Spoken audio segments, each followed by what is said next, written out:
Madame, mademoiselle, monsieur, bonsoir. Bienvenue dans Ras des Villes, Ras des Champs, début d'automne assez particulier. Il a fait beau, ça fait plaisir. Évidemment, tout le monde, c'est un peu plus complexe pour les champignons et pourtant, c'est à la conquête, à la recherche de ceux-ci que nous allons partir aujourd'hui. De Liège, on prend la direction des bois du Sartillement. Au fond, le Ras des Villes et le Ras des Champs habitent côte à côte. La cueillette des champignons évoque immédiatement une image. Un adulte ou un enfant avec un panier à la main. Savourer ce moment, c'est y prendre goût, mais au fond, pourquoi ? C'est vraiment un monde mystérieux qui a toujours fasciné nos ancêtres d'ailleurs, qui a inspiré beaucoup de légendes. On ne part pas comme ça à la cueillette des champignons. Primo, il faut une autorisation et logiquement on ne peut pas quitter les sentiers. Mais il faut aussi un guide, papier c'est sympa, mais surtout un guide, un vrai. Les champignons, ce qu'on appelle mortels, ça existe ou pas? Ah oui, oui, oui. Donc, ah oui. La manite phalloïde et la manite plantaire sont des champignons qui mortel. existent. Ah oui, c'est mortel, oui. Et parmi les pièges, même s'il n'est pas mortel, il y a le champignon des Schtroumpfs.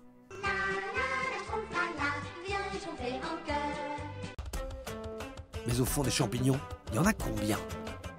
Manifestement plusieurs milliers. Philippe Destiné étudie les champignons depuis toujours ou presque, mais il refuse qu'on lui attribue le titre de mycologue, le spécialiste des champignons. Même lui n'est pas à l'abri d'une surprise et promis, on ne vous fait pas le coup d'une mise en scène pour la télé. Jamais vu. Honnêtement, ça me dit rien pour le moment. Si vous cherchez la clé du monde des champignons, on vous conseille la Société botanique de Liège ou les offices du tourisme de la province pour trouver le guide adéquat. Ici, c'est le bon endroit. L'importance des forêts dans la province de Liège fait qu'effectivement, ce sont des endroits qui sont recherchés et bien connus des mycophages qui vont faire des récoltes parfois qui peuvent être très abondantes. Oui.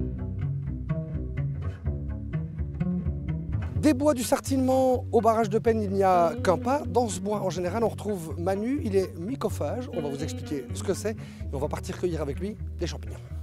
Le mycologue étudie l'univers des champignons. Le mycophage les savoure, les déguste comme il profite de ces instants hors du temps quand il les cueille. Le mec de la ville va à la campagne, c'est pas loin, il s'inspire de la campagne, il respire l'air pur, il prend ses trucs, il retourne à la ville. Mais c'est formidable. Quand on part à la récolte de champignons pour les déguster au départ, ce n'est jamais tout seul. Le mycophage est un amoureux des bois, mais ça se passe comment au fond la première fois, histoire de ne pas se tromper? Je me suis instruit, j'ai pris des bouquins, j'ai été voir des gens qui connaissaient bien les champignons et j'ai écouté. Je me dis voilà, je choisis 3 types de champignons en sécurité et je conseille à tout le monde de faire comme moi. Ébloui avec le contact du métal. C'est une particularité de ce bolet-là, tu vois? Voilà, super. Manu a quitté la ville ce matin avec ses amis, les vrais, pas les virtuels. Aussi fou que cela puisse paraître, le Ras des Villes est parti de bonne heure à la rencontre du Ras des Champs, l'inventeur des réseaux interconnectés, dénommé Mycelium. Il est blanc, voilà le mycelium, tu vois? Il est blanc, on le voit. Et ça connecte les arbres et tout ensemble? Exactement, en fait. tout est connecté ici, tout est connecté, voilà. Ça c'est le mycelium, regarde. Et c'est ça qui permet d'avoir des champignons, voilà, tu vois, je le brosse, voilà, et puis un beau pied de mouton. Magnifique, hop, in the pocket, comme dirait l'autre, in the pocket.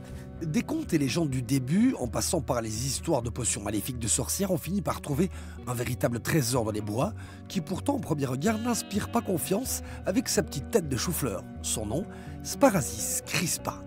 C'est pas comestible, ça. Si, c'est une tête de pas comestible. C'est magnifique, ça. Un champignon qui date du temps des Romains, c'est lui qui les mangeait les premiers, d'ailleurs. C'est vrai? Oui, oui, oui. Je vais essayer de l'avoir à la main. Voilà, je l'ai. Ah ouais, tu vois. Et les grands cuisiniers, c'est fort recherché, ça. Bref, il n'y a qu'à demander, on pique une pointe en ville du côté de Malmedy, on associe 2 chefs qui ont un projet commun et on voit ce qu'ils peuvent faire de très simple avec notre champignon. Et là, on va savourer. En quelques minutes, la recette est en place. Bravo les gars, mais au fond, comment faites-vous?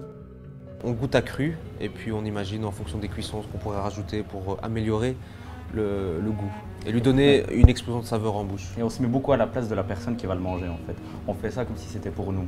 Pour la recette, d'abord les brosser et les laver, trancher très finement à cœur, ajouter un petit sel de Bolivie, du beurre d'ail, on le sublime avec de l'huile de noisette, le passer 2 minutes au four, une pincée d'herbe de Provence, un petit coup de chalumeau, zeste de citron, jaune et vert, des feuilles de moutarde et du basilic pour la déco, Enfin, en guise de touche finale, de l'huile de truffe uniquement sur la moitié du plat. Après, si vous laissez vos champignons entre les mains de poètes de la cuisine, en quelques heures, les recettes plus folles et plus jolies les unes que les autres se mettent en place avec des champignons cuits et même crus.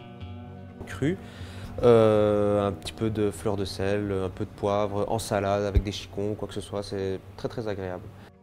Après une aussi jolie journée, il est temps pour le rat des champs, le rat des bois même, de retourner à la ville avec de jolies choses à faire, de jolies idées à partager aussi. On se retrouve évidemment le mois prochain pour un nouvel épisode. À tout bientôt, salut!